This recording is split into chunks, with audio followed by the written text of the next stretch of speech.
नाज़रीन, अब बात करते हैं कि सिर्फ नबी करीम सल्लल्लाहु अलैहि वसल्लम की आवाज ही क्यों?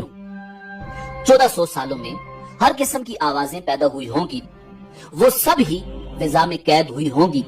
तमाम इंसानों की आवाजें, औरतों की बच्चा पैदा करते वक्त दर्द भरी आवाजें, जानवरों की आवाजें, जंग के दौरान कई किस्म की आवाजें, परिंदों की आवाजें, तूफानों की आवाजें, घर में बर्तन गिरने की आवाजें, हवाओं से दरख्तों के पत्तों के हिलने की आवाजें, आजानों की आवाजें, ढोल बाजे, खुशी मुसरत के मौका पर दुनिया भर से मुख्तलिफ आलात मौसीकी और गुलकारों और नातखानों की आवाजें। 1400 सालों की इस कदर ज्यादा आवाजों को डिटेक्ट करने वाली टेक्नोलॉजी अगर मौजूद है और इस पर इस कमाल का फिल्टर है कि हर आवाज को इंतहाई हैबतनाक आवाजों के गहरे समंदर में भी अलहदा कर सकती है, फिर मुल्कों और वक्त के लिहाज से अलहदगी, फिर इंसानों के लिहाज से अलहदगी, फिर ये भी तय कर पाना कि फलां सहाबी ये खुतबा किसी को दोहरा तो नहीं रहे थे। कमाल ही बात नहीं? तो थोड़ा सा तहकीक करने और जहन इस्तेमाल करने से इंसान जान सकता है कि ये खबर दुरुस्त हो सकती है या नहीं। नाज़रीन, अब बात करते हैं कि फ्रांस ही क्यों? ये वही फ्रांस है जिसने रसूलुल्लाह सल्लल्लाहु अलैहि वसल्लम के गुस्ताखाना खाके बनवाए। ये वही फ्रांसीसी हैं जो इस्लाम की मकबूलियत से खौफजदा होकर कई सालों से कोई मौका हाथ से जाने नहीं देते कि इस्लाम पर हमला करें। आज फ्रांस इस्लाम और मुसलमानों का हमदर्द कैसे हो गया कि वो खुतबा हुज्जतुल विदा की रिकॉर्डिंग कर रहा है। ये बात वाज़ेह है कि ये महज एक फितना है और झूठ है, मुसलमानों के जज्बात के साथ खेलने की कोशिश है।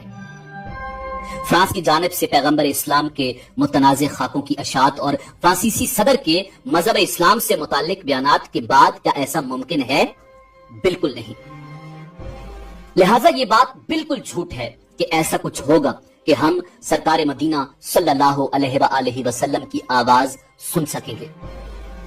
नाज़रीन, ये फितनों का दौर है और कुर्बे कयामत के आगाज में जिस दौर का सरकार मदीना सल्लल्लाहु अलैहि वसल्लम ने अपनी अहादीस में इशारा फरमाया था, शायद वही दौर है।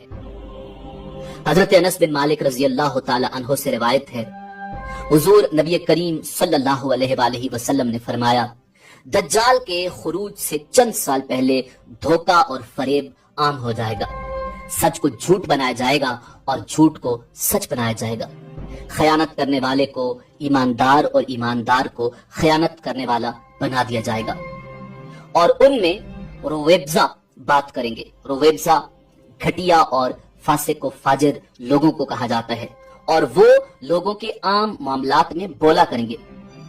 मौजूदा दौर पर यह हदीस मुबारका किस कदर साबित होती है, इस बात का अंदाजा आप सब लोग खुद लगा सकते हैं।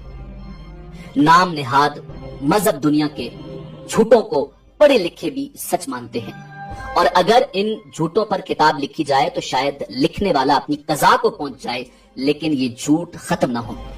और कितने ही ऐसे सच हैं जिनके ऊपर मगरिब के इंसाफ पसंद मीडिया ने अपने झूठे अल्फाज की तहें चढ़ा दी हैं कि आम अंदाज में सारी उम्र भी उनको कोई सच साबित करना चाहे तो नहीं कर सकता।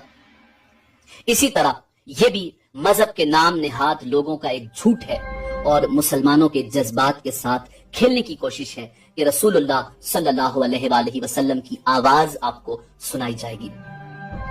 अल्लाह ताला हमें तमाम फितनों से बचने की तौफीक अता फरमाए।